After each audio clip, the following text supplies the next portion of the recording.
All right, so we're off and running. We now have been in Acts. As you guys know now, the theme of the book, of course, is the message of God. And this is the thing that permeates the book, the whole account of what the apostles did after the resurrection of the Lord Jesus Christ. And obviously, the message of God is pertinent, as we just talked about. It's the thing that changes all life for people all over the world, regardless of where they are. It had the power to do it then, and it has the power to do it today. And so we're going to go back into it now after our couple-week journey of being out of the book of Acts, even though we jumped off in Acts, and looking at how important the significance is of not losing track of creation in its relationship to salvation, and why it is so significant, because without understanding creation and all of the stuff that goes along with that, then salvation really doesn't have much of a meaning. It's not until you understand creation and what happened to creation that salvation becomes an important part. And that's why we looked at all of those verses, not only in the Old Testament, but in the New Testament, as Paul was out there evangelizing and sharing the gospel with these people, that he would constantly, repeatedly, consistently go back to the creation, because it is very significant. And sadly, we in our day, because of ridicule and opposition and even hostility in some cases to what we believe, we have let that slip from our pulpits. And to our detriment, I might say, and the church has suffered greatly for it as a whole. So we need to make sure that we maintain consistency. Now, as Paul has been ministering there in Lystra and took the time to share with those folks who had thought he was a god, remember the whole thing, and he brought them right back to the account of Genesis and creation to show them that he wasn't, that there was only one God, and that everything else is made by him, for him, through him, and so on and so forth. And having spoken these things, even at that point, the people in Lystra were still not willing to accept that he was not, in fact, Apollos or Hermes, the messenger of Zeus, and so they wanted to sacrifice a bull. Now, some time has elapsed from that period of time. We don't know how long it is, but what we do know is where the verses that we're going to pick up with here this morning are going to tell us that there's going to be some visitors from Judaism who were at least 100 miles away. So obviously, sometime from that encounter with the priest and the being called gods and so on, some time has obviously elapsed. And probably because they denied that they were these gods, and the whole town had come up to worship them and to offer a sacrifice, and now everybody just kind of has to go home, back home droopy-lipped, because the sacrifice isn't going to happen. Man, we really thought we had a God in town, and you get the idea. And how things have changed. Because when we start into the verses today, we're going to see that those same guys that opposed Paul and Barnabas in all of those other cities leading up to this point are once again going to rear their ugly heads, and they're going to try to shut the gospel down again. Because they cannot allow the message of truth to permeate the world. Because it will do away with all religion, and because it brings people right to the cross. And if you're in Judaism or any other religion for that matter, you cannot tolerate Christianity. It's just that simple. You can't. Because it goes against everything that your particular religion believes. Because within Christianity, biblical Christianity, it's simply about faith, it's about grace, and it's about the love of God, who has done all of this simply by virtue of who he is. All right, so that's where we are, and that's what's going to bring us to the point. Now, you're going to notice as we click onto the next slide, there's a bit of a change that's taken place. As I think most of you know, the message is now being translated into Spanish as you speak. That's why all those people are over there with all the headphones on. They're not listening to their crazy rock and roll. They're listening to me in a different language. And so rather than just having to listen to the translation, I thought what we would do was start putting the verses translated up. And so there you go. Now, just in case anyone is confused, it's the one on the left that most of us understand. Okay? I thought about really trying to identify it. Marie and I looked at it last night. I put it in a couple of different formats and tried to figure out which would be the easiest for me to not get messed up here and get confused, because, as we all know, that happens occasionally and happens quite easily. So I just decided this was the format to do. So if you're speaking English, you're reading on the right. Okay? Am I backwards from you guys? Yeah, I think I am. You're on the right. If you're a Spanish reader, you're going to read the left. So please, okay. All right, I'm going to turn around and do this the right way. So if you're English, you're on the left. If you're Spanish, you're on the right. please, avoid stepping out of your box at all costs. There's enough confusion here this morning. All right. So let's begin. So now this is Paul. This is what's happened. Paul has settled the dust. Everybody, like we said, is bummed. They find out he's not Apollos. But word has made it to the Jews 100 miles away from the city of Iconium and so on and so forth that Paul has already visited. And there they have heard this. And you can see how this just adds fuel to the fire of their hatred for him already. What you mean? See, they're not going to listen to reason. Oh, now Paul and Barnabas are out there with the gospel of Jesus Christ. And now they're even allowing themselves to be called gods. You see, that's what they would have heard. And this is what would have angered them. And this is why they would have stomped 100 miles to get there to do this. And the reason we're going to see what happened here is what you would expect from somebody who is guilty of blasphemy. So we start here in chapter 14, verse 19. Then Jews came from Antioch and Iconium. Then Jews from Antioch and Iconium came there. So these are places that we've already seen. We're going to look at the map here again in a few minutes, so don't worry about that. But these are places that Paul had already ministered in. He had brought the gospel in there, but as Paul always did, that he would enter into the Jewish synagogue at first, and he would try to reason with them from the Scriptures. And of course, we know that to be the Old Testament. And of course, there would be those that would respond to this and say, wow, we're seeing the prophets fulfilled in what this guy is saying. But there were others, obviously, who didn't want to hear it and would not tolerate it, would reject and rebel against it. And of course, this would ultimately lead to great hostility. And when we get to chapter 15, we're going to see that he was even causing problems in the church. Okay, this Jew-Gentile thing.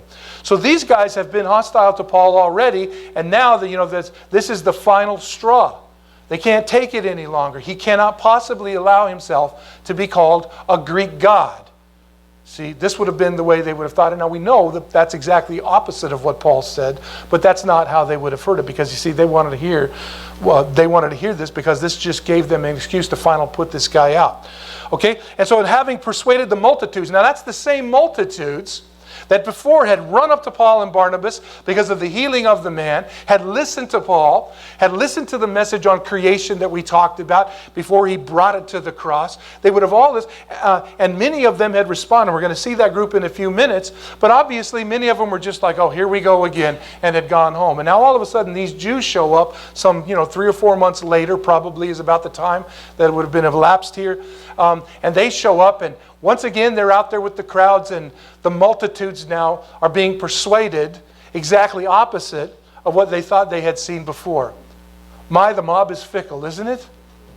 It doesn't take much to get mob rule. All it takes is somebody who's eloquent in speech, somebody who seems to have the answer to everybody's dilemma, and just to just let everybody just go nuts and just sort of let their emotions go, because we're going to see that this gets really out of hand, obviously, which would lead to what I believe was the death of Paul. But we'll be talking about this, and so this is just the ability to respond to something out of pure hatred and aggression, because it just feels good to do that, especially when there's someone who's smaller and weaker than you are and picking on them. So the multitudes now have turned. Now we know that many have become believers out of this, but obviously many had not. And so these guys coming from these places had persuaded the multitudes. They had persuaded them, probably, we don't know, we're not told, but probably that Paul was claiming to be what he never should have been. And this Jesus that he was teaching is not the answer that you're looking for. In fact, it's the God of Israel and so on. You can just hear it, what was going on. But either way, they persuaded them. Now notice what happened. And they stoned Paul, and they dragged him out of the city, supposing him to be dead. Now here's what's interesting about this. There were no Jews in Lystra. Remember that. There were no synagogues. That's why it's significant that these guys, there probably would be one after this point, but that's why these guys had to come there, because there were no Jews there. Paul found an entirely Gentile audience when he got to this place. They had no reference point to look at from the Scriptures. They didn't understand a one God system. They didn't understand any of these things. They were completely ignorant of this. Okay? And now all of a sudden you've got Paul and Barnabas coming in, thinking they're gods, finding out they're not gods, and they're preaching Jesus. And now you got these other religious people coming in and telling you that everything that those first guys did was nuts. And so the crowd is just easily swayed. And it's so hostile here that these guys actually, within the city limits, stone Paul to death. Now, I can assure you that when you read commentators on this, everybody has their opinion about this and wants to argue about this. And some of them say, well, Paul really wasn't dead here. He just got a big knock on the head and it knocked him unconscious, and so they dragged him out of the city. Are you reading the same book I'm reading? Because that's nuts. Others say, well, he was just badly bruised and probably was in some sort of a coma at this time, and so they dragged him out. No, what does it say? They supposed him to be dead. These were not people that were new to stoning people. They know when the body ceases to function. There's no pulse, there's no respiration. If you're unconscious, if you're in a coma, even if these things are lowered, they're still there. They can still be traced. These guys thought he was dead. They thought that they had accomplished their purpose. And to add insult to injury, they drag him. That would be what they presumed was his corpse, and probably was. And they drag him out of the city and they just throw him out there. Why would they do that if he was just unconscious or just in a coma? They thought he was dead, and so they were going to throw his body out as a Jew. This was the ultimate offense, and throw him out to let his body be consumed by the dogs, the wild dogs, and the wild animals in the area. They were so disgusted with him. Now, you're not going to throw somebody outside the city unless you think he's dead, and that's exactly what it says. They anticipated that they had succeeded in their mission of ending this usurper's life. That he would no longer be a thorn in the flesh with this crazy message about Jesus, this Jesus of Nazareth being the Messiah, the one that all of the prophets spoke about. We know he couldn't be the Messiah. He didn't come in power and kingdom, and he didn't conquer the Roman Empire. He came as a servant. He came, we don't even know who his father was. On and on it would go. So at this point, they think that they have accomplished their purpose. They think that they have ended the ordeal. And so we're not told, but obviously they departed. Now, why would they depart? Because we're going to find these guys later on. Why would they depart? Because they had done something in Roman territory that they had no right to do. They didn't have the authority to do this. They were in a Roman province. And so their lives are now in jeopardy for taking what they thought was taking the life of this other person. So you see, you got to beat feet and get out of Dodge. And that's what's happening here. Now, what's interesting about this is who's missing. Where is Barnabas? Where is Barnabas in all this? Now, we can only speculate. The Scripture simply does not tell us. But I think that we already know that when they got there and they healed that man at the gate, remember, and brought healing to him, and he jumped up and stuff, that they thought that Barnabas was Zeus. Remember? And they thought that Paul, because Paul was the one speaking, he was the one that gave the message. He was the one that spoke about creation. He was the one that was very vocal in all of this stuff. So he would be the logical one to target. And after all, we're just not really sure yet whether that little short bald guy is Zeus.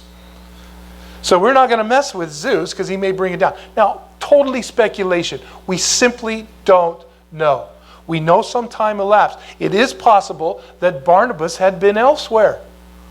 Simply, he wasn't there at the time that this incident took place. We just don't know. But whatever the case was, he shows up again because of what's going to happen next. So, however, when the disciples gathered around him, now remember, picture this, they have stoned him in the city, they've accused him of blasphemy, they've got the multitudes behind them, they think that they've killed him, they drag his corpse outside, and as they throw it outside, notice what happens. However, the disciples gather around him. That's how we know that the ministry of Paul and Barnabas within the city of Lystra had been successful. There's disciples. Now, these guys had gathered around him, probably for a couple of reasons. Obviously, they thought that the one who had brought them the truth was now dead. So there's no doubt that they circled him to pray for him. There's no question in that. We're not told how many it was. All we know is there was more than one. Could have been a very large group for all we know. We simply don't know. And surely they circled around him to pray for him and for the Lord to receive his soul, much like Stephen had prayed. Lord, receive my soul, receive my spirit, remember? So there was surely prayers that were going on like this, but they would have circled to keep the animals away, because remember, they thought he was a corpse. You see? And they had obviously fallen in love with Paul. He was their mentor. He was their teacher. And in that period of time, since he had first presented the message, he had no doubt sat down with them and pastored them and shepherded them and explained to them the truths of God. They didn't have a word to read. They didn't have a Bible. They didn't even have an Old Testament in Lystra. Remember, there was no Jews there. They didn't have anything. It was all on what Paul was sharing with them. And it obviously made a big impact. Well, how do we know? Because do you know who some of the disciples are that are gathered around here? A fellow about 14 to 15-year-olds at this time. A young guy by the name of Timothy. Paul would later speak of this particular incident. And he would tell Timothy, remind Timothy of the hardship of ministry. And he'd say, remember that time when I was stoned? And all of the scars that I bear, and so on. He would say the same thing in Corinthians. But he would remind Timothy of this. He would remind him of this encounter. There's another fella from this place. Well, actually, he's going to be from the next city, so I don't want to bring him in yet. Sorry about that. Got my guys confused. But this is where Timothy and his mother Eunice, his grandmother Lois, I might have this backwards, but you get the idea. His family was in this, and clearly they were part of the disciples that were standing around. And of course, some of the commentators say, well, we know that Paul wasn't dead, so they were probably wiping off his wounds and fixing his fractures and so on and so forth and stuff like that. What happened to the rest of the verse? As they gathered around, he rose up and he went into the city. My, how things change when God gets involved. This wasn't because somebody had given him some meds and had fixed some fractures and put some stuff on some bruises and stuff. Something has taken place, though. For whatever reason, the Spirit and Luke himself decided it wasn't important. All they wanted us to know is that Paul's going to continue with his mission, regardless of what this hostility was. Now, there are some that believe that in 2 Corinthians, in chapter 11, Paul again talks about this stoning. This was the time that he was stoned, that he talks about there. And then he gets into chapter 12, and he talks about how he said, I don't know whether I was in the Spirit or I was in the flesh. I have no way of knowing. It really doesn't matter. But what I do know is that I showed up in the presence of God. This is the third heaven deal. This is where all of that comes in. Now, some say that may have taken place from this encounter while Paul was dead. This is when he entered that. But the timing doesn't seem to be right. It seems like another encounter that Paul had, maybe with some belief that he had a really severe case of malaria, which would have been earlier on, and that's what he was speaking of. It really doesn't matter. I don't care. It doesn't matter to me. What I do know is that these guys who knew expected him to be dead and thought he was dead. And so the disciples gather around him for whatever the reason. And all of a sudden, like the man laying at the gate, Paul is once again on his feet. And he's headed out for ministry. Because when God restores completely, does he not? Yes, he does. There's no waiting or time lag or anything like that to take place. He does what is necessary. Now, why God heals some and doesn't heal others is known only by God. Some of us here have experienced immediate healing from the Lord, which is beyond comprehension. You know that. Others, you continue to pray for healing, not only for yourself, but maybe for others. And it hasn't happened yet. And the question always gets asked, why? Why is God doing this? Why is God allowing this? Because he has a purpose. It's that simple. Well, I don't understand. Well, you don't have to understand. He's God, you're not. You're just going to have to deal with it. But in this case, it's clear why God does whatever it is that God has done here. Because Paul's ministry is not finished. And nobody's stopping it. Not the Jews, not Lucifer himself. Nobody's stopping this man's ministry. This is just his first missionary journey. He's got 2 more to make and then a journey to Rome to take the gospel around. God said, no, I don't think so. Paul, on your feet. Continue to march. I love that about this passage. So he rose up and he went back into the city. Now, let me get this straight. Didn't you just really have a bad experience in that city? It would seem common sense to me to avoid at all costs that city. Like you English speakers, stay out of that other box. Avoid it. That's what I would have done if I was Paul. It's like, no, man, I ain't going back in there. Where's the next city? That's what I'm doing. But whatever the reason, Paul goes back into the city. Now, I would think if you were, treated this way and thrown in the dust and, and probably had died and you're responding, I guess it's why not go back into the city? What are they going to do to you? So who knows? But I love this. So they went back into the city, and the next day, and here's Barnabas again, he departed with Barnabas, and he went to the final city on their journey out. And remember, we're still on their journey out on this missionary trip, what we call the first missionary journey. And they go to this place called Derbe. Whoops. There we go. And when they had preached the gospel to that city and made many disciples. You see, that stoning, being horizontal, being expected to be dead, and everybody doing this, you would think that this would have sort of slowed down the progress of what Paul and Barnabas were doing, but no way. And yet here we find ourselves in America, and a little bit of pressure is applied to the church, and we bend like a reed in the wind. Because the government says we can't do this. The government says we can't say that. Or there are those that are hostile to us. And we don't want to, make any waves. And yet, here's what's happening. Look at where this is taking place in the midst of persecution that you and I will never understand. Our brothers and sisters around the world already know this. They don't need to read this. They already know this because it's happening to them as we speak. So when they had preached the gospel in the cities and made many disciples, now this is that other guy I was getting to. His name is Gaius. And he's going to play a pivotal role because in the 20th chapter, there's going to be, as there's ministry going out among the Gentiles, there's a famine that takes place in the city of Jerusalem, where the church began, where it all started. And the Gentile believers are concerned about the church in Jerusalem, and so they take up an offering to help the church financially and certainly prayerfully, obviously. And as they take up this offering, as they collect it from the churches, they send it by a bunch of different guys. One of those guys is a fellow by the name of Gaius of Derbe. This is where he comes from. This is where his salvation initiated, that actually moved into sanctification because the guy was living out his faith. And he was in a city right next door to the one that thought it had killed Paul and solved the Paul problem. Now notice what's happening. So when they had preached the gospel of that city and made many disciples, they returned to Lystra, Iconium, and Antioch. Once again, what are you thinking? Why would you do this? You already know the hostility and the opposition that exists there. Why would you go in there? I believe because of what the verses that we're going to read, the first time Paul went on his way out, till he reached that furthest point, Derbe, the message was evangelism. They were sharing the faith. They were sharing the gospel. And so they would go to the synagogues, those cities that had them at least, and they would go to the crowds and they would preach, and the Lord would do these miracles.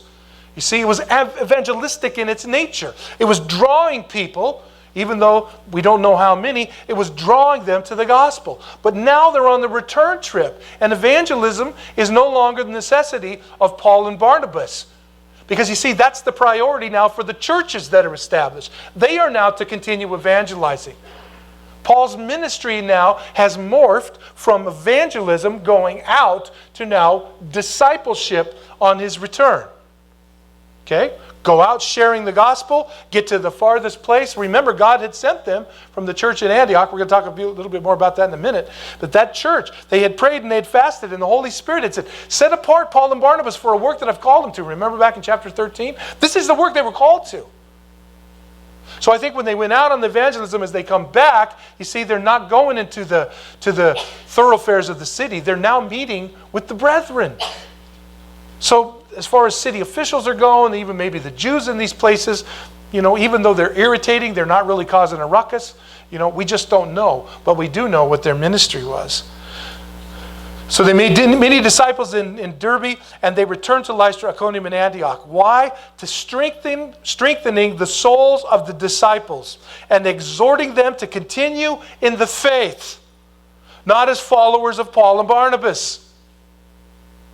They were strengthened and encouraged to remain steadfast in the faith. The faith that you know within you is real. Now this is staggering when you stop and think about it. These people do not have Bibles. They don't have PowerPoint with a Spanish box and an English box. Okay? They don't have any of these things. They don't even have a pastor. appointed yet. In fact, pastors are not going to come into play until later. Elders were the initial ones to overrule and oversee the church. And that's what we're getting to here. But notice what's happening. They've gone out. Period of time is gone. This whole journey took anywhere from 2 to 4 years, roughly, this first missionary journey of Paul. We read it and we think it was really, really fast. Oh, he stopped here and did this, he stopped there and did this. No. There was a lot of time that elapsed in these areas. So after establishing these churches in Iconium and Antioch and stuff, which they'd done on their way out through their evangelistic preaching, obviously the church had continued. The body of believers had continued to meet and to pray. Imagine what they talked about. Oh, how could Paul leave them like that? How could he do that without sending the seminary graduate there? Because they belong to the Lord. Not to Paul or not to any seminary. And the Spirit of God working in the people that had given their lives to the Lord and been baptized in His name. And now they're meeting in fellowship and they don't have any resources. They don't have anything. But they are faithful to the God that they know saved them. So on a return journey, Paul is encouraging them. Can you imagine what that meant? Imagine what that must have felt like to Paul to go back and to see that, wow, that small group of 30 people in Iconium that had received the Lord, and we had prayed for them, and we had baptized them, and we had said, remain steadfast in the Lord. And then we moved on. Now we're back in Iconium, and that 30 is now 75. How could they do it without the Bible? How could they do it without seminary graduates? How could all of this take place without anybody trained in there to accomplish the purpose? And yet, here it was. Can you imagine how that must have blessed the heart of Paul? To come back after so long and to see that they were continuing with the ministry that he had shared with them and the Lord had taken a hold of them for, the vision that they had been given. Let me tell you something, having lived in the mission field, having worked for years and years out there, I can't tell you what it's like to do the same thing. We didn't do the evangelistic part, whether it was in Belize, in Mozambique, or in Nepal, or Thailand. We didn't do any of those because it had already been done. My role, as you guys know, was to go in and provide the discipleship. You see, the churches were established there. It's their responsibility to evangelize their people, not ours. Ours is to make sure that they remain steadfast in the faith and hold on to that faith that was once delivered to them. That's what we have to do. That's why we go. And it's amazing when you go in here and you see these people that have become believers and they're there to listen to you, teach them about the Word of God and help them to understand that. And then you go away for a year, sometimes because of it's so difficult to get there, you're gone a couple of years. But then you go back and who is waiting for you?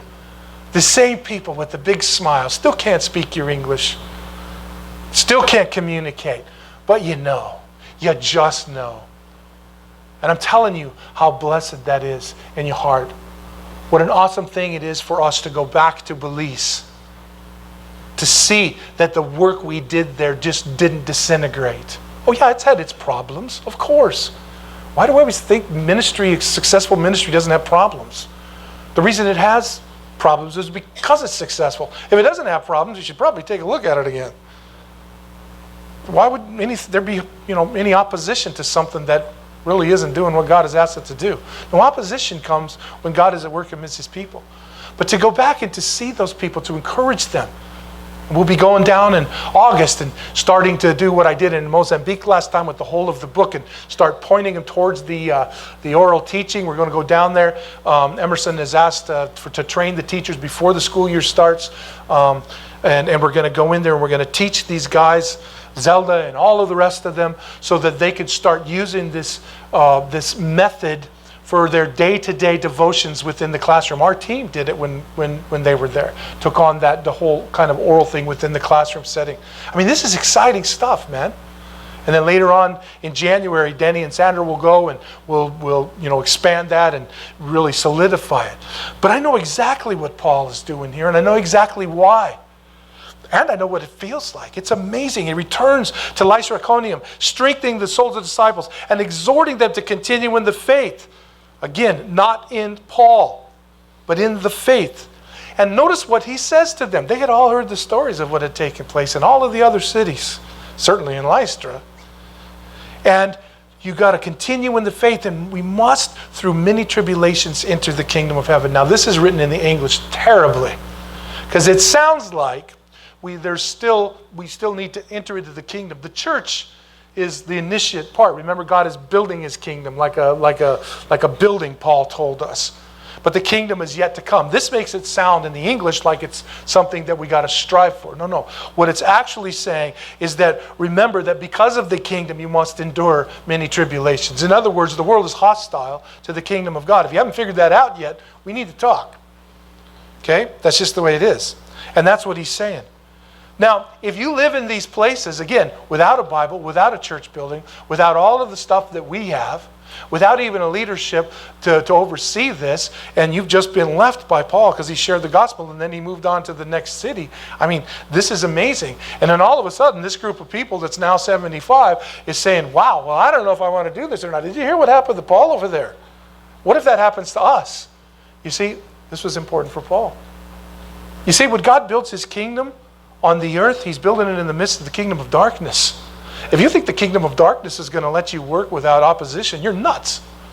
It's not going to happen. He's going to throw everything he can at you. He's not going to allow us to continue to build the kingdom, but that's precisely what we're doing. And then in verse 23, of course, so when they had appointed elders in every city, in every church, and prayed with fasting, they commended them to the Lord. Notice, to the Lord in whom they had believed. Paul didn't commend them to himself. He commended them to the Lord because it was the Lord that was at work within these. And so he appoints elders. Now, this is an interesting word, and I'm not going to bore you with all of the details, but that word appointed, again in the English, we think that it has to do with laying hands, and it does at times mean that, but there's a slight difference in the way the word is written in the original language. This here literally is made up of two words, to stretch forth and hand. So to stretch forth the hand.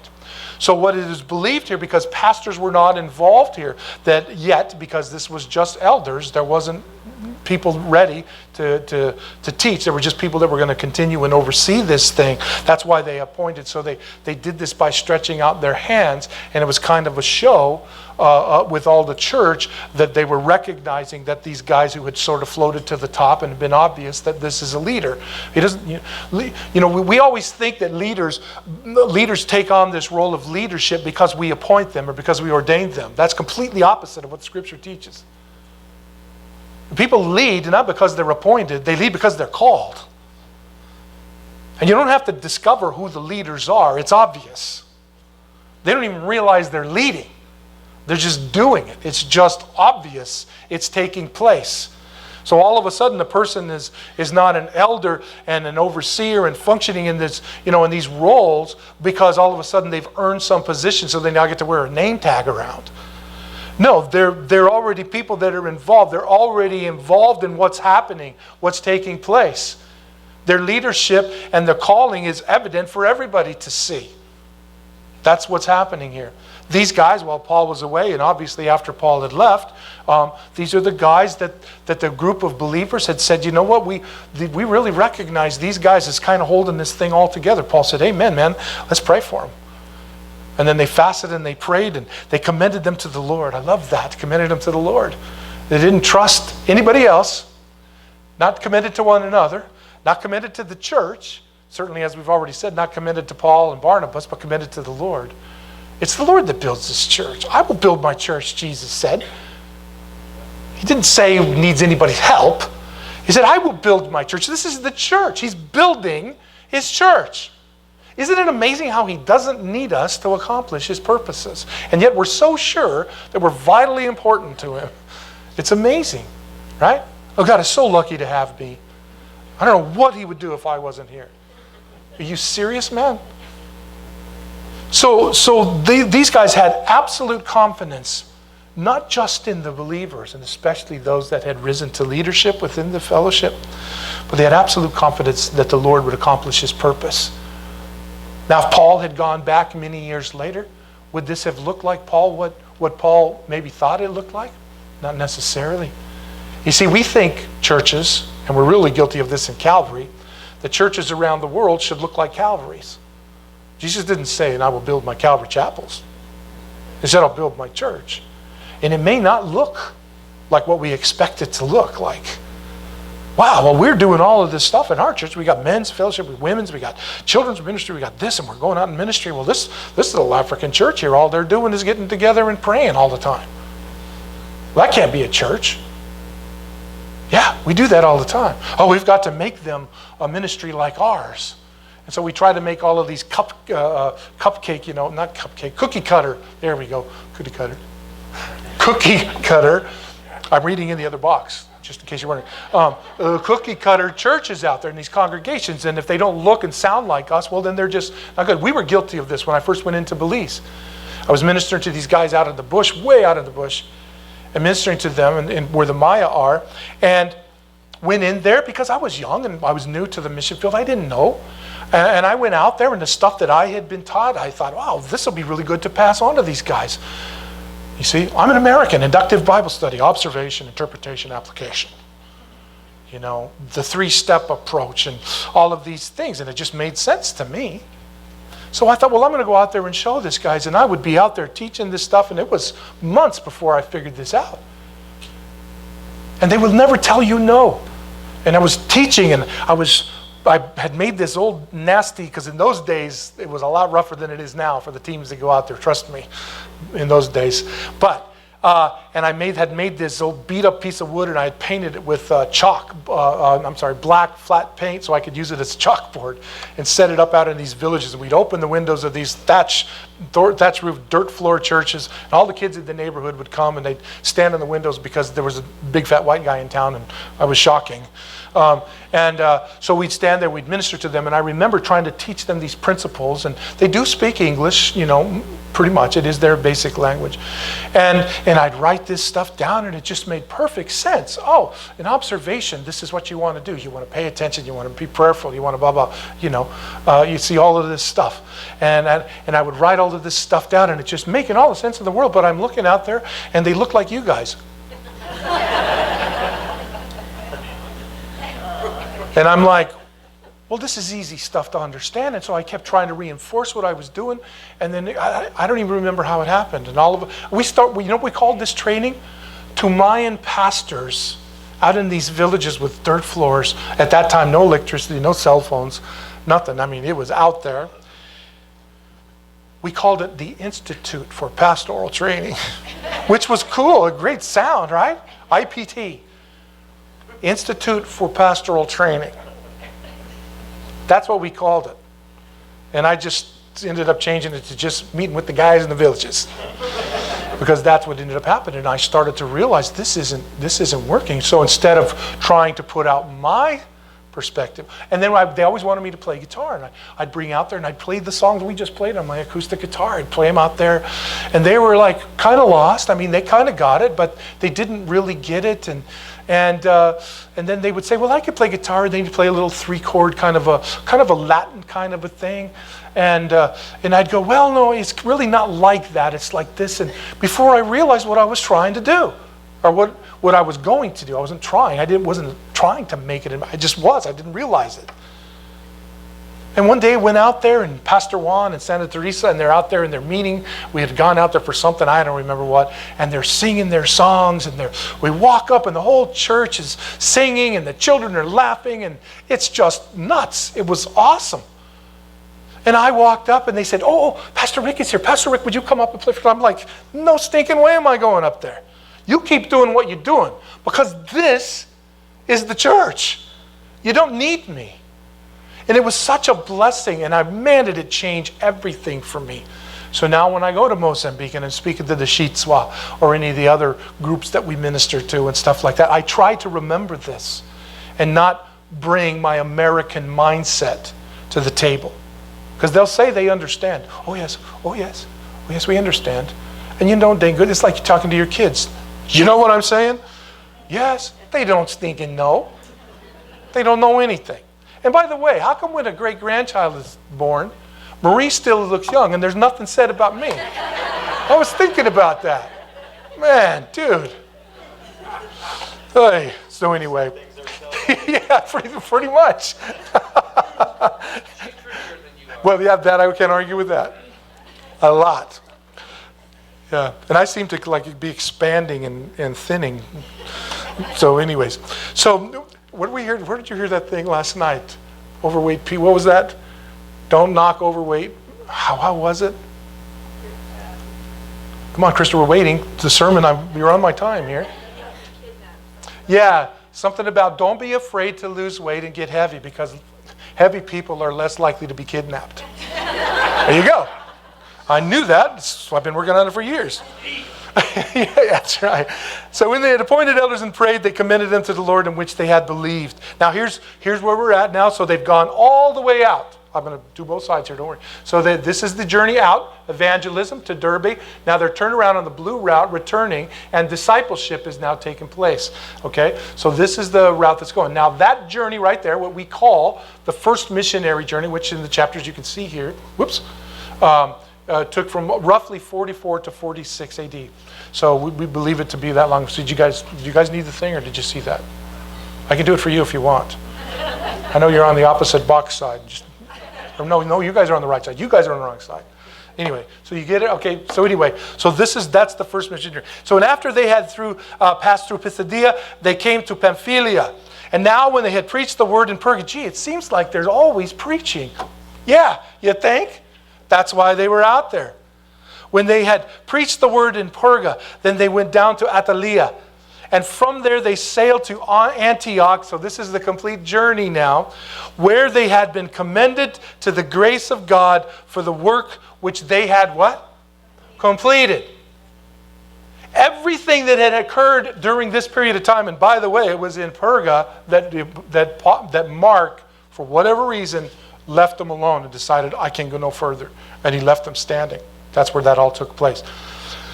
So in the midst of all of this that's going on, they had finished the work that God completed. So wait a minute, to finish the work of God means you're going to have to stand up to hostility? Yeah. We always, in the American church, we think that everything should just be easy to finish the work of God. And we know that God is working if what we're saying is just being accepted by the masses, and the churches are growing, and this is what we equate. But they completed the work that God had given them, and yet they were opposed every place they went. Paul was stoned, probably to death. They had been abandoned. They had done all of this stuff. But I love that phrase that they had completed the work which God had given them to do. Way back in chapter 13. They had completed the task. And they had done so because the Holy Spirit had initially said to the church at Antioch, set apart for me Paul and Barnabas. Notice he did not say Mark. Set apart for me Paul and Barnabas for the work which I've called them. That work that they called, this is the last part of it. Now what's interesting about this is they made that journey backwards. If I had the slide back up there, what you would see is they could have from Derbe, they could have very easily gone from Derbe down to Paul's home city where his family was in Tarsus, and then gone over some mountains and dropped right into Antioch. But then they wouldn't have completed the work that the Spirit gave them to do. So they backtracked and on the discipleship tour, and that's what they did. Now when they had come and gathered the church together, they reported all that God had done with them. You never know why we always give the pulpit to people that are coming back from the field to share? Right there. Right there. And you know what's interesting? I understand where I'm coming from with this. All of the missionaries that have come to our church, you guys know this, they come and they always ask, because we were missionaries and we know. And I cannot tell you how many times we were back from the field with all of our stuff. And remember, in those days you didn't have the fancy slideshows and all of that stuff. But we would go to the churches and they would want to hear it from us, because the churches that we'd gone to were teams that had visited all over the U.S., in particular the South, all the way across. And we get to the church and they'd bring us in, the people that had been on the team, to meet the pastor. I mean, this is our first opportunity to meet the pastor of these churches. And the pastor would come in and he'd say, we're so glad to have you. We're just so excited to hear what God is saying. And I'm not making fun of these guys. Please don't misunderstand. Okay, but this is what happened over and over and over and over again. We're so excited to hear from you. Now listen, At this time, so-and-so is going to give you the sign for you to stand up. You have 4 minutes. Okay, I'm sorry, but you can only have 4 minutes. So, you know, and we're like, I thought you wanted to hear what God was doing. But this had happened over and over and over again. And the bigger churches would send us off with a blessing, financial support. I'm not complaining, but this is true. Would send us off with a $25, $50 check. The little churches, like Calvary Mesquite, you'd walk out of the bank. They get it. Smaller churches get it. So I learned in those days that if ever, and I did not expect to be in this position, believe me, but I said in those days, if missionaries come, they have whatever time they choose. If the whole thing is what they want, they get it. If they want 5 minutes, they'll have it. They get whatever they want. You guys have to listen to me drool and slobber every week. And I can't tell you how many missionaries that we run into out there that have come here and spoken and said, do you know how unique your fellowship is? Even amongst the Calvaries. Nobody just lets us step into the pulpit, which is hard for me to understand. Did you catch that? Nobody lets us step into their pulpit. Whose pulpit? This ain't mine. Okay? It ain't. And it ain't yours either. This is the Lord's. He gets to do whatever he chooses because he's the Lord. Okay? We're going to make room for that. But that is so rare. So when they had come and gathered, but that's what's happening here, and gathered the church together, they reported all that God had done, the good, the bad, and the ugly. God had done with them, and that he had opened the door of faith to the Gentiles. Uh-oh, something has dramatically changed on the first missionary journey. The majority of the church, the original church, is about to change from being the majority Jew to being majority Gentile. And it is on fire and is about to explode. We're going to see it cause problems in the very next chapter. What are we going to do with all these Jewish or Gentile believers, the Jews are going to say? There's going to be great confusion, great conflict. But James is going to step up. Because James, unlike where Paul had appointed pastors, elders, was pastoring in Jerusalem because it was a much more established church where it needed a pastor. So they stayed there a long time with the disciples. Now, time-wise, it appears that this is anywhere from 1 year to 2 years. Now, what were they doing? They were doing what they'd done when the Spirit said, give them to me, and I'm going to send them out. They were teaching the brethren in Antioch, Syria, sharing the things that God had done, telling all the missionary stories, right? You thought we were the first to do that. No, we're not the first. This is what they were doing about all the critters and all the weird stuff that they ate on the trip. See? Because those things, the reason those things are important and why we share them is because, I don't know, for me, it's to freak you out. No, I'm just kidding. It's because it's the experience, it's the adventure. When you step out in faith and do what God has asked you to do, you will be blown away by what he does. Be careful when you say, well, that's not for me. I'm not a goer, I'm a sender. Careful. Are you sure? Because there were a lot of senders that ended up being goers, and now you can't stop them from talking about going. Because God will completely change your view. I'm too old. No, you stinking ain't. You got a pulse? You're still vertical. Make a trip. Well, I'm fighting with this disease. Everybody remember Marv? Marv and Dorothy? Served at the bush in Thailand for years and years with prostate cancer and fought it every step of the way and died on the mission field. Where did his wife come back? Did she come back? No, she's still there ministering. Funny. Isn't it amazing? Because God gets a hold of you. When you allow him to do the unexpected in your life, the unexpected will take place. And you will be blown away. I didn't know I had that in me. Well, if you'd have stayed, you didn't. But you went, and now you do. It's amazing what God does.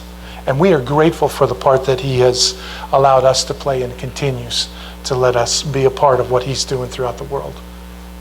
So, again, take the journeys. Now, something's going to change. Like we said, next week there's going to be some confusion about the Gentiles all entering the church. But we're going to see that after this is settled and these guys move in, the next journey, we're going to see Paul going to places that have names that we're familiar with. Because we don't have really any letters written to Lystra and Derbe and Iconium. We don't have letters written to them. But we do have letters written to the Galatians, to the Ephesians, to the Corinthians, and blah, blah, blah. We're going to start seeing those familiar names, okay, as we move through this. God is at work 2,000 years ago in these apostles in spite of the hostility. He continues to work today. The issue for you and I is, what are we going to do about it? Are we going to get wrapped up in our own little day-to-day world? Or are we going to get wrapped up in the world that leads to eternity, and where the true value is at? Amen? All right, let's stand and close in a word of prayer. We thank you guys also, as you're standing, for praying for us.